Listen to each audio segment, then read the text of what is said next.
Howdy, folks. Happy Tuesday. We got a lot of stuff to talk about today. We will keep the pre-show a little shorter than yesterday. Russ, start us off.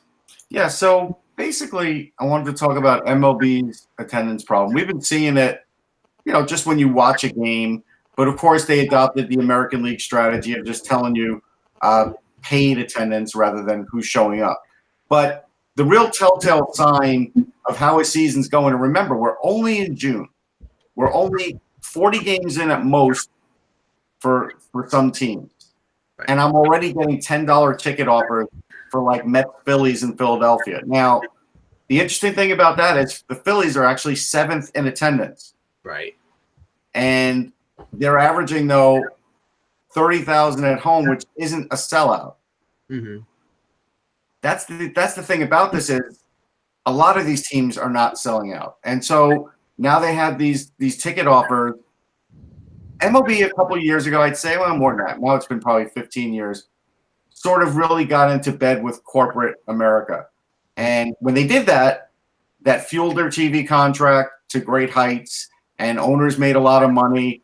Right. But they get killed at the gate now. And now a lot of, because of what ticket prices are, it seems like they adopted a strategy a while back that, hey, we've got fewer people coming into the ballpark. Let's just raise the tickets again, and we'll make up the difference there. And now people are looking at the ticket prices saying, well, 1 out of 162, why am I spending $50 on a ticket? Like, it shouldn't be, even just for, an average seat, not even a great seat. And this is a big problem now in the sport. Well, I mean, I'm going to Yankee Stadium next month, and I haven't bought tickets yet, but I have all the confidence that I'll be able to get a couple tickets off of StubHub or even at the box office for, even if it's in the right field bleachers for $50 or $60. And that's, that's the Yankees, and it's a destination place, and people come into New York to go to a Yankee game. But you go up to Toronto, where they're a rebuilding team, Russ, after the opening day, 10, 15,000 people, and that's a rebuilding team. You're not funny to bring them up. So here's some numbers. So the Toronto Blue Jays, and this was at the start of the year, at the end of April, 25% drop. Twins, 18% drop. Giants, 17% drop. Marlins. And the Twins are a competitive team. They're one of the better teams in the league. I know. Yeah. No, it's a problem. It's right now, attendance is down, and it's not getting better, and it doesn't seem like the league is addressing it. Well, because they're making so much money on these TV contracts that it's almost like, there was a big hubbub a few years ago when the Yankees changed their ticket policy, and you had these, like, the first 3 rows down the first base line or third base line, or the seats within 5 or 6 rows of the dugouts, going for $1,000. Okay, that's probably for corporate boxes and corporate purchase. Yeah. But honestly, like, unless they're, that's a tax write-off, and that's what they're making their money on. That's all fine and good. But I mean, it limits the ability of the normal fan to get a great seat for one game during the year. So, okay, we'll touch on this quickly, but I wanted to go down the progressive rock just briefly. 1 second. Before we do that real quick, do we have I had to post a new blog real fast. So sorry, just could while we're talking about this, could we get that? I want to get the link of this podcast. Yeah, I'll put it in there after we Thank you start the very show. much. Okay, cool. Okay, but we had this argument a few months back about what is progressive rock and what is not progressive rock, and it's sort of an argument that, it's all beauty's in the eye of the beholder. But listening to the first 2 albums of this particular group, and I'll name them in a moment, they are very progressive. And in reading the bio of the group, they were from Southern California. In 1970 they started, and they were heavily influenced by going to the Whiskey A Go-Go in 1969 and seeing King Crimson. And they're big fans of Genesis and Yes, and Crosby, Stills and Nash and the Beatles. And their first couple albums, if you listen to them, one of them was engineered by Alan Parsons, the other one was produced by Alan Parsons. They are very progressive. And then they went heavy pop. Ambrosia is definitely a progressive group early on. Then they went pop and they weren't, but early on they were. Well, Okay. you know who's a total Interesting. the same thing? Let's Chicago Transit Authority. Oh yeah. Right. That was exactly what I was going to say, Peter. Or even REO Speedwagon was that way too. But Yeah. the problem is, and this is where I don't like those bands for what they did. They went and they decided, you know what? This isn't paying our bills. Right. I see that these crappy pop tunes are.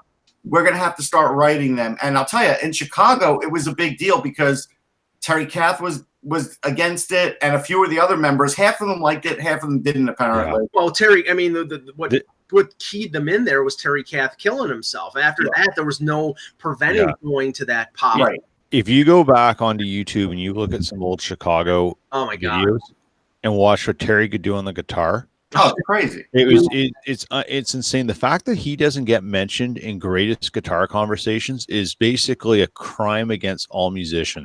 The guitar solo on 25 or 6 to 4 is One of the best ever. One of the best ever. The guy was a maniac. I could actually, sing that one. I could actually do the notes that way because I can't play guitar. That's how many times I've heard it and how much I love it. But I like pop Chicago. I do. I admit it. There's a lot of those songs that I do like, and I've seen them in concert, and they are great. Not anymore. This is years ago.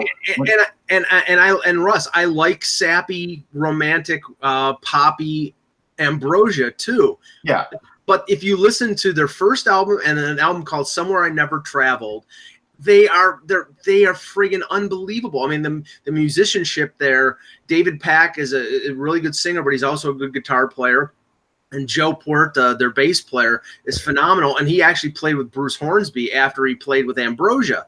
So I mean, they're a great band. But like you said, just like Wetton went with Asia, they went to a pop. They went more to the pop to make money, and that's. I was going to tell people there is a CD set called the Wooden Nickel Recordings that has all the Chicago early stuff. And it's interesting. Yeah. And you could get that, and it's got all the Chicago Transit Authority stuff, and that's really good.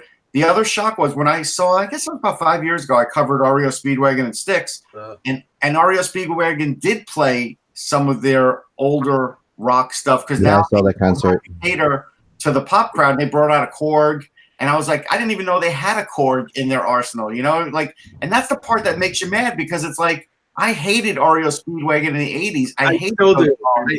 You're going with Korg as being progressive? Yes. Korg keyboard.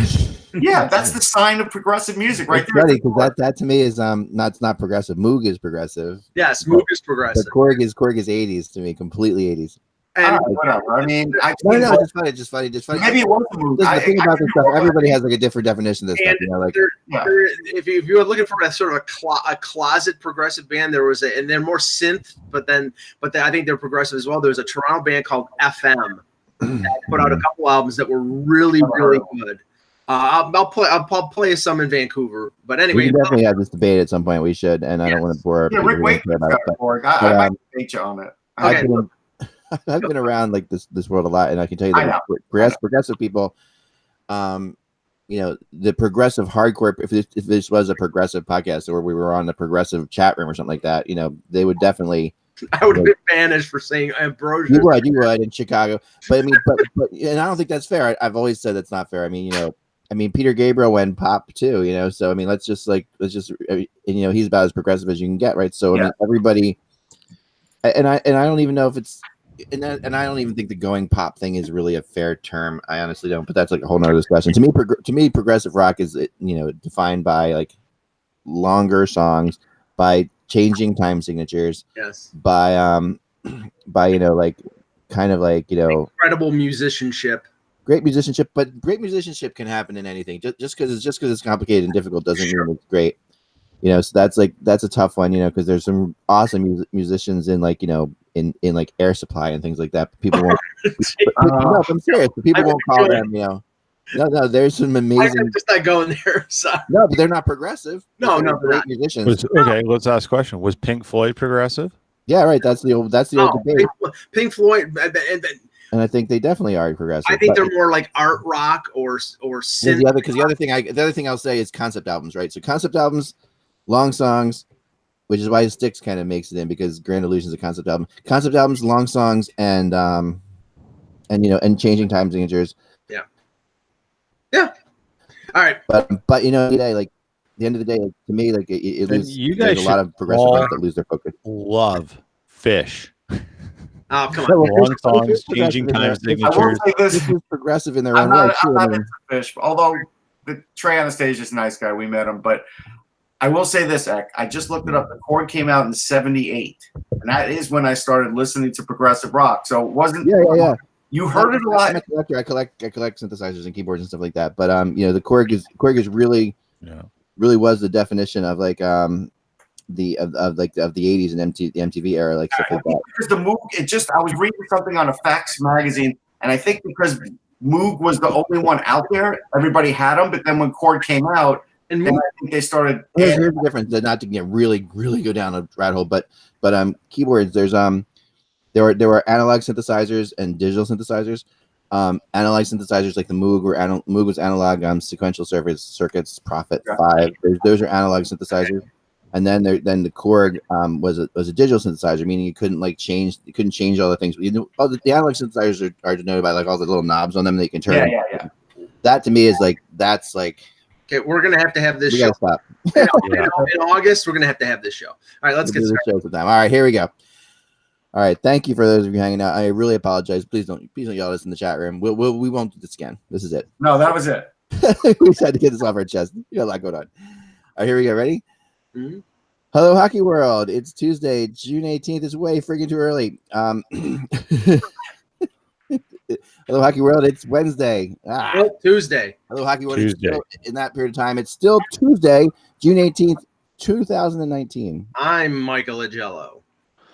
I'm Peter Teste in beautiful, lovely, balmy Winnipeg. I'm Russ Cullen from Sportsology, and the sun's shining today, really bright. And I'm Michael and I'm going to do this introduction in 7-2 time. No. Apocalypse in 9/8. No. Yeah. Okay. No, but what we're going to get into today, what I want to start with today is our everyone's favorite topic, rumor dominoes. So, to me, well, can I just say one thing, Ak, before you do that? If anybody wants to see the reason why to watch the HockeyBuzzcast, watch the show yesterday. Yep. Ak mentioned after Carlson, he mentioned New York and Trouba. Yeah, we talked about we've talked about over the last few weeks about how Trouba not signing a long-term deal was going to mitigate the return of what Cheveldayoff would get. And Peter, there you go. This is the first. We'll talk about it right now because this is the first domino from Carlson was definitely Trouba. Okay, because the Rangers were unquestionably the runner-up for the Carlson sweepstakes. They had their eyes set on Carlson, and you don't need anything else but to see how quickly they make a trade for another defenseman right after Carlson gets moved. And that's not a not a coincidence there. The crazy thing about the trade now. So go ahead. Let's talk about the trade. The crazy thing about that is that it didn't take long, basically a business day, to come to an agreement, and yet all the story going on was that there were multiple suitors for Trouba, and that the price was going up. And if this was the best price, then there was no price to begin with, because this was an incredibly disappointing return, and it begs a lot of questions about things. From a Jets fan perspective, it's met with disdain across the board. It's met with confusion. There's a lot of questions about how this sort of came down. And, if you're listening to the Buzzcast and you haven't read it, I've got my column up about it, and I sort of lay the groundwork as to why this is why this situation, how it unfolded, the history of Jacob Trouba and the Jets, and why the real time this should have been dealt with was back in 2016, because all Kevin Cheveldayoff did was allow him to get put into a corner that he couldn't get out of. And eventually the Rangers and probably some other teams figured it out. So essentially the Trouba tree looks like this. It's the 8th overall pick in the 2012 draft. Right. For a 50-day rental of Kevin Hayes, a 5th round pick from the Flyers, and Neil Pionk. Right. Oh, and you gave up Brendan Lemieux. That's what the Trouba tree looks like from because an overall pick. because they got their own first round pick. And they got their own first round pick back So all for right, a 50-day rental of Kevin Hayes. Russ, help us out here. It can't be so that the bad. reason, all right, so a couple of things. The reason why it happened so quickly is because Jeff Gordon had been talking. Right. Yeah. Or it wasn't just like they started talking. Yeah. They had, multiple conversations. So as he put it. So This has been Jeff. I'm sorry, Russ, but I'll tell you one thing. This has been Jeff Gordon's MO the entire time that he's been a GM. He has been very, very. The Rangers have typically, and what pisses me off more than anything is like, and I kind of like you said, Mike. Thanks for pointing out that I was on the July 14th. I put Trouba at the top of the rumor chart with the Rangers, and they've been there since then. And maybe I was subconscious, but in my head, I should have known the second Carlson was traded because this Gordon is very good at these contingency plans. He's a really good contingency plan GM. So he did have this. You're right, Russ. He did have this in mind, and this is where. Yeah, so he obviously backed it up with conversations. Yep. Who could strike a quick deal. Like, here's the thing about Pionk. He's a very good skater. He's an NHL skater. He has an NHL shot. He's not good in his own zone, and he's not physical. We know that. But if you're going to throw him on a third pair and put him on your second power play, he could do that, and he could probably score you 10 goals. Like, that's what you're looking at with Neil Pionk. So it's not like a horrendous pickup. It's just a pickup, right? He's a little better. He's better than what you can get as a free agent or the scrap heap. Like, that's the reality. Yeah. And maybe you could turn him into something more. That's possible, but I don't know. But Russ, Kevin Cheveldayoff said in his conference call yesterday that he mentioned Pionk and he talked about what he does, and he specifically said using him in a shutdown role with Josh Morrissey. Like, this is the point. Fans aren't idiots anymore. We don't just take your face value that, you watch the guy in the Rangers back in the 80s and you're the only one who has access to scouts there because we don't get MSG TV in Winnipeg. Right. We see this. It's on everything. There's highlights all over YouTube. Right. There's data. Like, if you're concluding that it can be used as a shutdown guy with Josh Morrissey, who are both, by the way, left D. Yeah. What are you looking at? And I'm not trying to make Neil Pionk the scapegoat on this. This isn't about him. It's about the deal and the value of what Jacob Trouba is. Yeah. And if Neil Pionk comes into Winnipeg, embraces it and loves it, that's awesome. That's what you want. Like, this isn't about, I don't want to rain on this guy because it's not his fault. He didn't do anything. And he is only 23, Peter. It's not like he got a 29. Let me can I add one thing to this too. Okay. Cheveldayoff, I've known for a very, very long time. A long time ago. Like, Cheveldayoff has been very shut off to people since he's been the GM of Winnipeg. But before that, was very open to me, especially. I really talked to Chevy a lot. When he was with the Chicago Wolves, I became very friendly with him. And I know the way he kind of thinks, or at least thought, and it's continued with Winnipeg. The patience thing, that was obviously Cheveldayoff. We knew that was one of those things you could tell. The other thing that he does is he loves prospects and draft picks. Loves them, has always loved them. And the other thing that around the NHL, you go around the NHL now, you can see that there's a huge uptick in in the value of first round draft picks. Like, first round draft picks are getting better and better and better every single year. We've talked about it before. Right.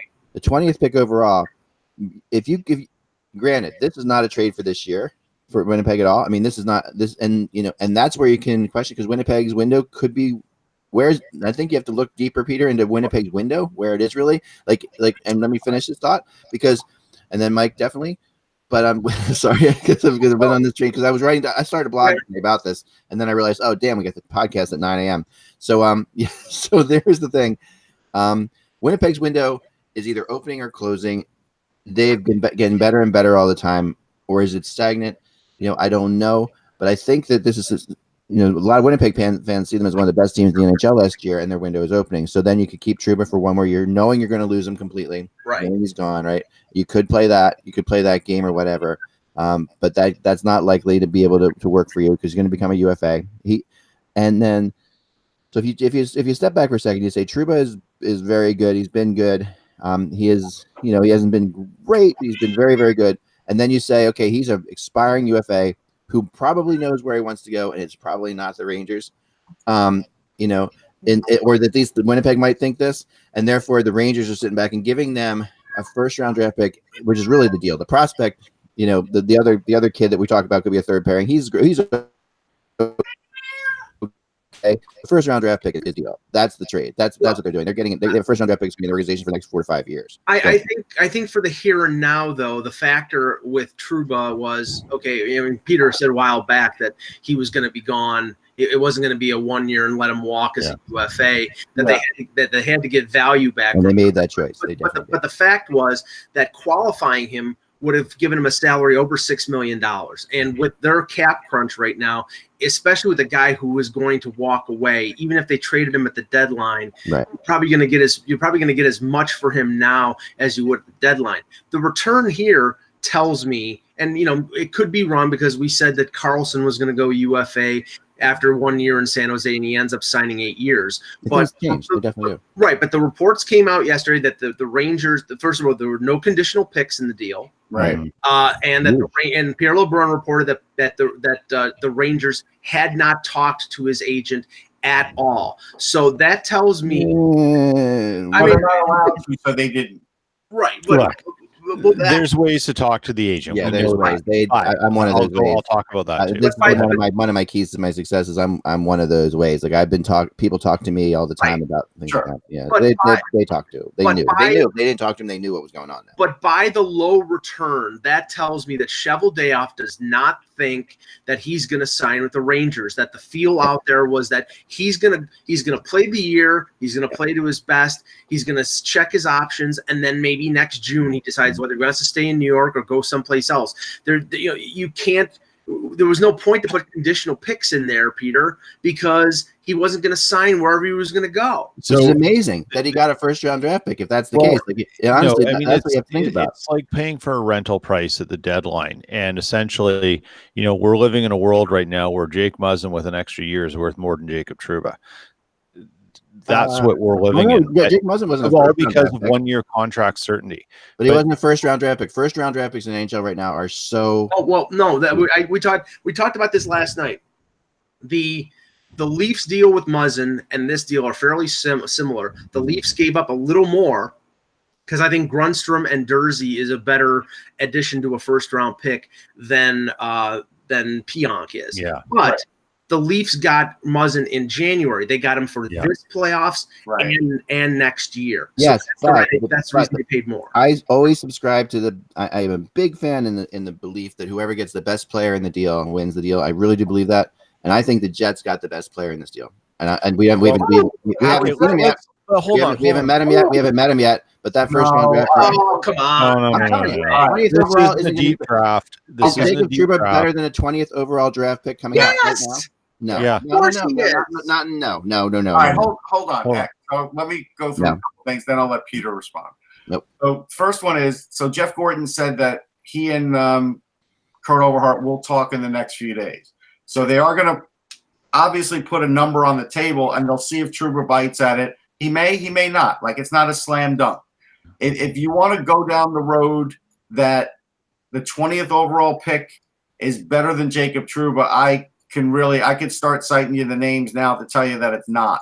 I can give you 3 or 4 or 5 names and tell you that they're not getting somebody that's better, especially defensively, where this draft isn't strong defensively. So I don't think they're looking defensively here. The thing about the pick, offensively, the thing about the pick is there might be a player at 20 available who could become better than Jacob Trouba for the Jets. Yeah, it could happen. Or it could not, but you also need a whole bunch of things to happen for that player to get in the Jets' hand. The Jets, first of all, being able to identify him and take him at that spot if the player even exists. This is where this all kind of falls apart. And I wrote about this, and a couple of people have said I'm crazy, but I don't really think so. If you look at the history here and how things unfolded with Jacob Trouba and the Jets, this relationship ended the minute the Jets did not acquiesce to the multiple requests from Trouba and his family to trade him. Mm-hmm. It was over. Kurt Overhart did something unprecedented in his efforts for his clients that he'd never done before. He went public through the media with a letter. He's never done that. He has worked him. He's had clients hold out. He's addressed things. He went further than Alan Walsh has ever gone. with that letter, which he gave to Friedman on the dawn of the season during the World Cup. Yeah. So guys, one quick question, one quick thing here. We were this podcast is being recorded and everything like that. But for whatever reason, we just now are officially live. So yeah, I knew that. When I went in and I saw, I'm like, I don't know what you were somehow the trigger between making this podcast public or private was clicked to private. I just changed it to public.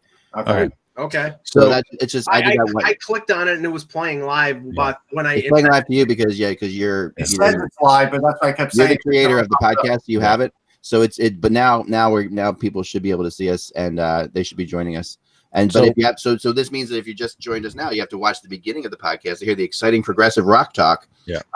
And more that you might have just missed. So otherwise, so you're just joining us live now. Aside from on-off switches and stuff, Trouba, that was when this went south. Yeah. And at that point, Kevin Cheveldayoff, the clock started ticking. He had 3 years to figure this out, and he decided to wait. Now was that after the holdout? Because I think it was dead at that point. I think after. No, I think once Overhart went to the length to put that letter out and basically make a statement for his client, and the holdout happened, it was done. They hit their point. There have been multiple requests to do something. Trouba, I know this from hearing it from someone who literally heard it from the lips of the owner of the Jets, Mark Chipman, that said Trouba's mom would call him asking him to get her son out of that hellhole Winnipeg. They hated the city. Jeez. They hated it.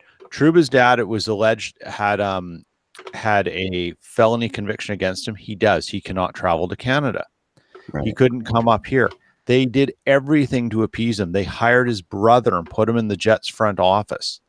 By the way, they I don't know did if that's everything. This one was about that real quick is that I know a friend who actually got caught for a DUI, like his first ever DUI, and that was enough to keep you out of Canada. Oh yeah, that's all. Yeah.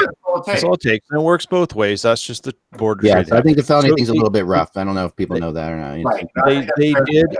They did everything to try to appease him. They wanted to use their time. And the belief was that once you get players in Winnipeg, we can treat you right. You'll see the benefits of being here because others are signing. It wasn't going to work because the relationship was dead. Trust was dead. And Kurt Overhart played Kevin Cheveldayoff like a Stradivarius. Like a bass fiddle. Yeah. Yeah. And he moved along. The Jets offered multitudes of deals. They offered all sorts of things. And what Overhart did was, as long as he could make a counter proposal that was unreasonable yet not ridiculous, the Jets hung around. Right. And now this is what ended up happening. He was never going to stay. And they put the Jets in this position, and Kevin Cheveldayoff could have gotten a boatload more for a promising young defender 3 years ago, right? With on a 2-year deal. So let me sign you, and then I'll move you. Okay, but and do that. The reality is, if you wanted him to do that, then the return would have been better. But there's no guarantee that they gotten as far in the playoffs with that. I understand that, but there's no guarantee. We didn't know they were going to catch lightning in a bottle and get Line A anyways. That was even before Line A arrived. Right. That was all before. That was before Kyle Connor had played an NHL game. Right, but that is the problem with going back like that. Because you're not going back to change the outcome of the team to say the team would be better. You're going back to say this problem existed then. Yes. You played it wrong. Right. There's Russ. It's black and white. Now look, Kevin Cheveldayoff gambled, and he gambled on the wrong thing. Now he got burned. Let's talk about the dominoes going forward here, because one thing that came out right after the Trouba trade was that, and Pierre LeBrun was reporting. I think you mentioned Myers yesterday that with Trouba gone, this probably renews fuses the possibility of Winnipeg re-signing Myers. Now, Peter, I think you have a little bit of a problem with that. Yeah. So first of all, I was just typing into our little chat here, and I should go back and find the quote. I tweeted it last night. So I was, when this all broke, I was literally at the reception of a golf tournament yesterday, got home. Mike, you and I had a quick phone call. I got home and I'm just taking it all in here. And lo and behold, as I'm writing my blog, I see a quote from Craig Button on TSN. Yeah. And Craig Button basically says, if losing Trouba, what do you say? It basically said Tyler Myers is an excellent replacement if you can't retain Jacob Trouba. This is TSN's director of scouting. I don't know what he scouts, but it sure as heck ain't hockey. If that's it's really interesting, Peter. And so those of us around the NHL, like, and I've talked to you and I've talked to other friends in Winnipeg. Everybody else around the NHL looks at Myers as like, wow, he's a big defenseman. He's this and that, and they see we don't see Winnipeg that much, of course. So, but people who watch Winnipeg over and over again, like yourself, are not high on Tyler Myers. Look, Tyler Myers is a guy who comes with a pedigree in terms of what he was when he first came into the league. Tyler Myers is a little lost on the ice. I think he's having an internal identity crisis of what he's good at. And what he's trying to be is good at everything. And he's not simplifying his game to say, I am good at this. And he needs coaching to help him be good at that. I don't think Tyler Myers is a bad defenseman, but he's not what people believe he is anymore. He's not this well-rounded guy who's offensive-minded and defensive-minded. His coverage down low is very questionable at times, and he can't make a pass. If you could at least manage those two entities of him, he's a solid 3-4 guy. I don't have a problem with that.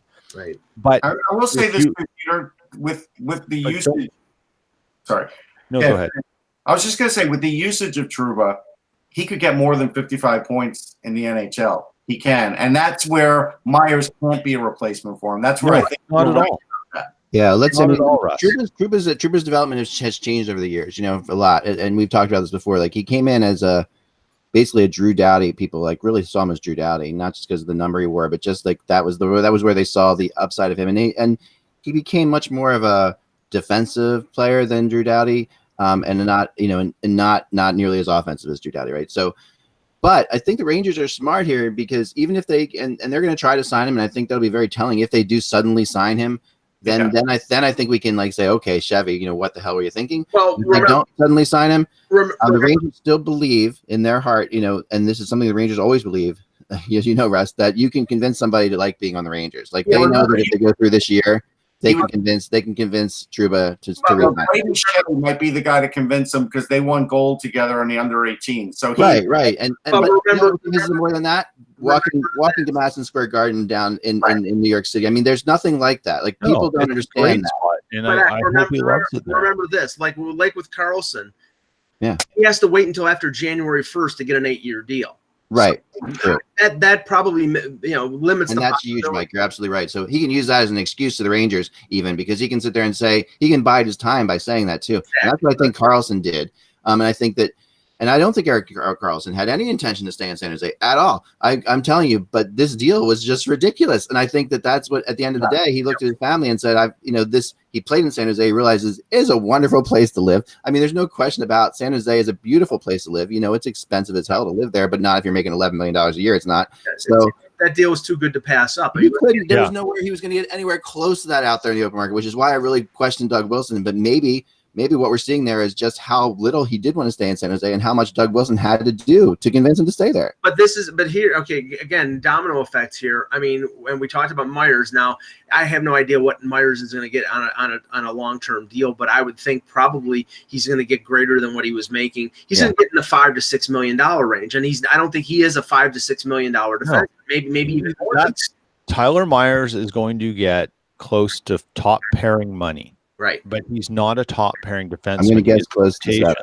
And that is the problem here with the thing where Craig Button says, when you're trying to replace Jacob Trouba, Tyler Myers is an excellent option. No, he's not. He's not what Jacob Trouba is. And he's not what people think he is. He's big, but he's not super physical. He doesn't skate particularly well laterally, and he can't pass. And yet he has a brand, and his brand is what you're paying for, because there's not a lot of top name defense out there now particularly with 2 off the board who were available. And so that particularly is after St. Louis just won a Stanley Cup with big defensemen. Okay, like that's the other thing you cannot downplay. Tyler Myers Myers. is not Cole Periaco. Correct. I know, but he looks like him. And okay? right, and you know Exactly. what? And this is the thing, because I was witness to Tyler Myers in his rookie year when he won the Calder and he scored 48 points. People have never gotten that picture out of their heads. They think that the guy that they'd be signing or trading for is that guy. He's never gotten better than that. And that's the problem. He's a take a long time to develop, come into the league and dominate, and then not develop. Like that is a very strange thing you have to admit. Well, it is a strange thing, but it's not unprecedented. I remember a guy like Glenn Wesley back in the day who had a great rookie year with the Bruins, and he never really got better than that. And there are players who just they reach a certain level and then they don't get any further along. I'm not saying he's a bad defenseman. I'm just saying if a team goes out there like Vancouver or Winnipeg and decides they're going to re-sign him and they spend $6.5 million, they're not getting any bang for the buck. Now, I'll tell you one thing, another domino effect here, and I mentioned this a bit yesterday. Jake Gardiner is getting $6.5 to $7 million now. All right, well, before you go down the Jake Gardiner rabbit hole, one more thing that I think a lot of people in Winnipeg are overlooking. Logan Stanley's ready for the NHL, and he is physical, and he is big, and he'll get a shot. And this could be his big chance. There are a lot of people in Winnipeg that don't understand how Logan Stanley plays the game of hockey. I've heard them rip this guy for no good reason for the last 2-3 years. Now he'll get his shot, Peter. Yeah, Russ, I'll tell you what. I'll tell you what the consensus around Stanley is amongst Jets fans. He had a much improved year with the Moose this year, definitely. What they're all remembering in his head was last year's training camp and some skating issues. But I think they're gone now. I do. We'll see, because they are going to give him every chance to make this team this coming year, and it'll be fascinating to see if he does.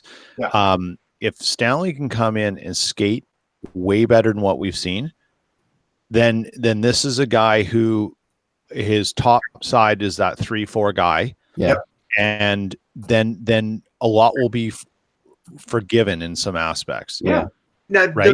But if he isn't, holy mother. No, then they got problems, because Sammy who can't fill that role. Yeah, another thing about this I want to bring up is a question in the chat room, which actually ties in perfectly to this, is that they asked, the rumor that, remember we had talked about the rumor out there about Gostisbehere for Trouba, and I did some research on that late last night, because I sometimes like to see where these things come from, and try to trace that back, because that can also be very telling in the whole battle for all this. Why was that rumor out there? And I went, because the Flyers were always denying it completely, but it was very much not denied by other people that I really trust around the league, and the Flyers could deny it, and it's fine.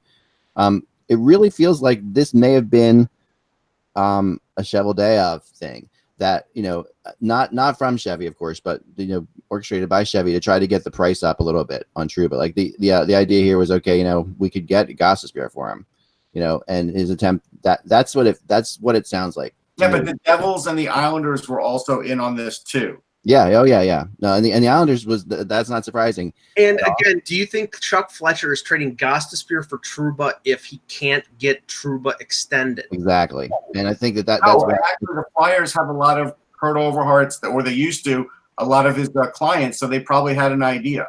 Right. They did. They knew what was going on, and I think the Rangers did too. But I think the Rangers are cocky enough to think they can change that, and often they have. So it's not they have a reason to be cocky enough. The Flyers, on the other hand, I think. There was an obvious thing with Trouba that we talked about, and I honestly give Chevy credit for this deal, and I'm going to be the only one on this panel who does, but I do give him credit for this deal, because I really do think that getting a 20th overall pick in what I'm at least being told is a very strong draft. It's a decent draft, but you got to remember, if Jacob Trouba were in this draft right now with the abilities he has, he would be the second defenseman off the board, so he would go somewhere 3, 4, 5. This deal is as bad as the Skinner deal with Carolina.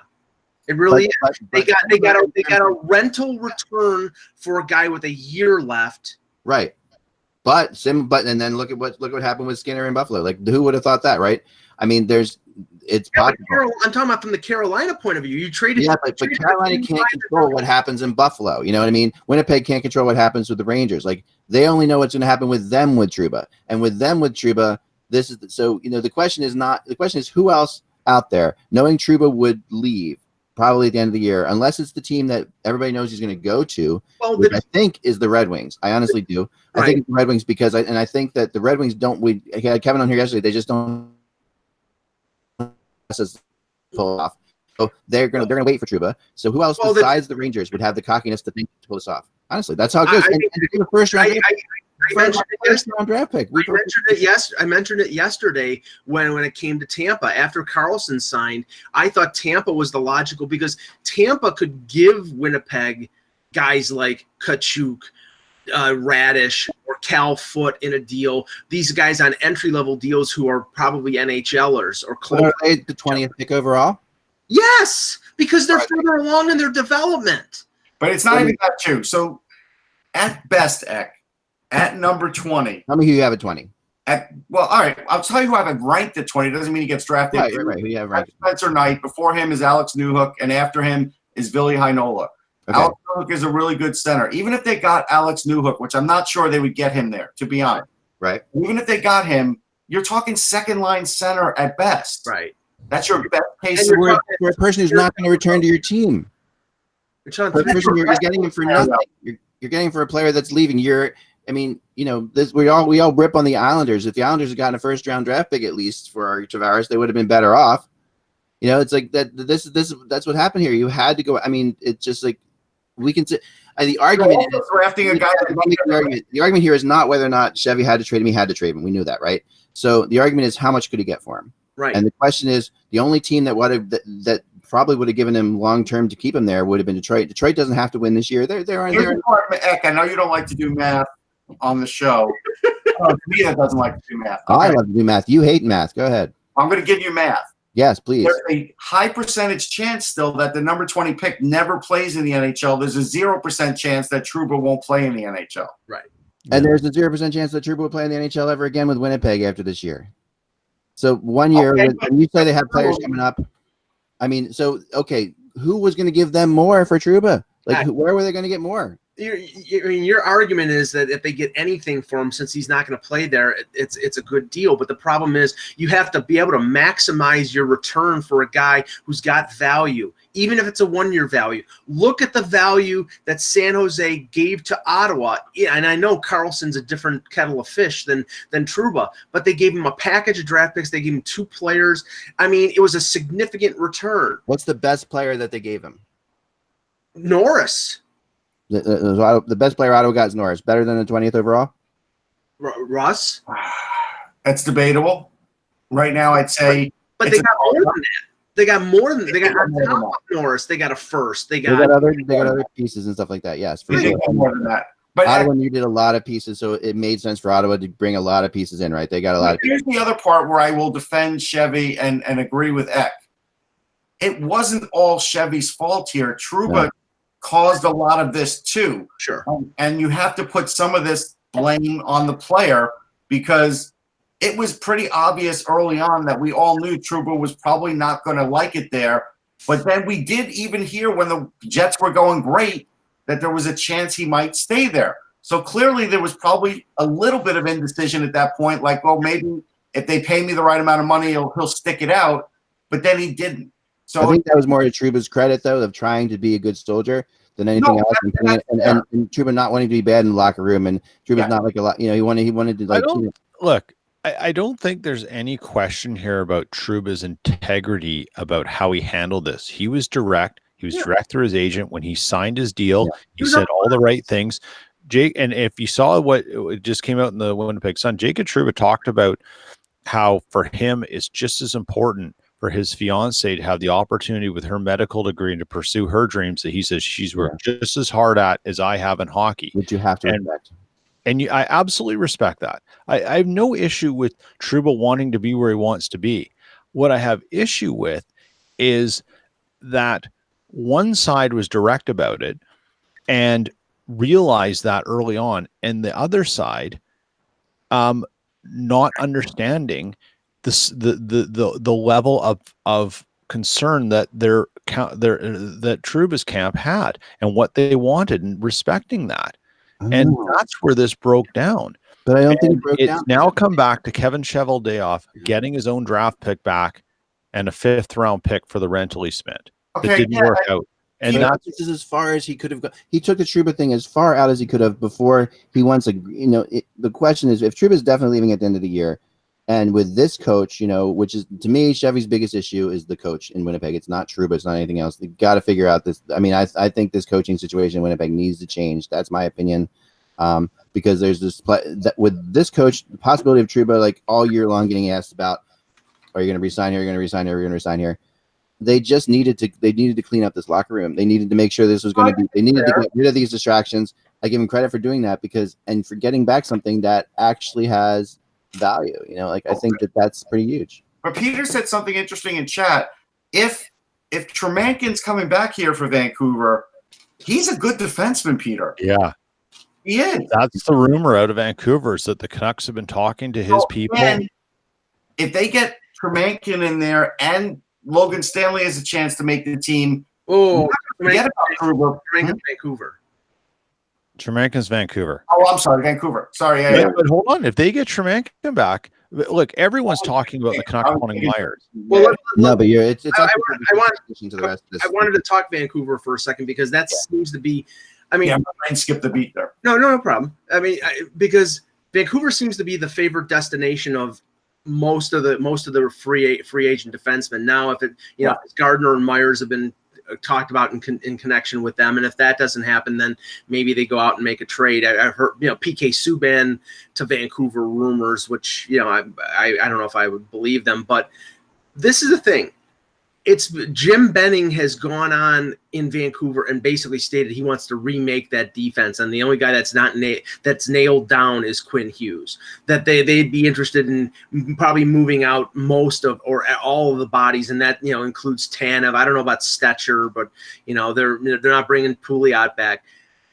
Peter, I mean that's a hell of a thing to say and another thing to actually do. I don't know if you can replace 3 or 4 or 5 guys on a blue line in 1 year. No, I think it's going to be incredibly difficult. And if he thinks of doing it through free agency by getting guys like Myers and Gardner, it's totally fine. But let's look at Florida. Doesn't mean it's going to work. Yeah. Florida changed out 3 defensemen, half their defense. It didn't work. We all wondered. This is why. Yeah. I mean, and to X point about the value draft picks, this is why, because you can get the player, you can build the player into what you want. You can find out if the player is going to fit your plans while you're developing them. So there is value in that. And that's why I think it's really hard to just assemble a bunch of Lego pieces that you can buy from different teams and think it's all going to work. It's a dangerous place to go. Well, I can tell you one thing, that the effect that this, what happened with Trouba and what happened with Carlson 24 hours ago is going to have. A team like Buffalo, who has been talking up and down about trading Ristolainen, the value on a Ristolainen trade may never be higher than it is right now. Even though he has his problems, the thing is, 3 years at a set rate at 5.25 or 5.5, something. It's in the 5s. But now with Trouba off the market, now with Carlson signed, there's a couple defensemen who might be on the trade market. You're not getting a 23 or 24-year-old experience. Well, Russ, I agree. I don't think they should, and even though there was talk about Botterill sort of like pulling back on the rumors of trading him, like seeing what Kruger could do with him, it started to come up again because essentially it's been said that they're not looking at the short term here. They're looking at the long term, and there is not long-term belief in Ristolainen in Buffalo. They're going to build around Dahlin and build around Montour and McCabe. And I think you're hearing that from the media. I think they need to see what the coach can do with this kid. Maybe do anything, because if you do anything with him, that defense is already compromised. Yeah, that defense still may not be good enough in 2 years. You have a serious chance to build something great there if you keep him. I mean, they really do, and I think that they have to give it a shot. And then Kruger, if anybody can figure it out, it's Kruger. If not, I really think he's the perfect fit for him. Sure. And I think that they'll give it a shot. I will say that this does help the Flyers with Goss if they win with Gostisbehere in the same way. I would say that also plays into that. That defense now. There are less and less teams, and the more and more players get traded, the more and more defense get traded, the more and more likely it is the Gardner and Myers do end up staying where they are, because there's not going to be. I don't. I want to hear that, but it's the truth. I mean, that really the market gets smaller. Like the Rangers were a place that Gardner could go, and that's gone now. I don't Winnipeg. I don't think the Rangers were ever in on Gardner. Maybe I'm wrong, but I mean, no, I think you're right, because they don't seem, and I think Carlson was the only exception on a short term. They don't seem like they're going to take any player 29 or over. Doesn't seem like they're even going to look at it. Yeah, well, defense like that, though, maybe anything. That's why Trouba was good for them, because Gorton couldn't stop talking about how he's in the prime of his career. Now, the Rangers are in a position where they don't have to sign any older players, because there is no pressure on them to win right now, and Gorton's not going to do it. And I'll accept that. But I still just think that every time a defenseman gets traded, that does hurt the market for those. I think as soon as a big name like Carlson or a big name like Trouba gets traded, yes, it solves the problem for San Jose. It keeps Carlson in place, and now the Rangers have Trouba.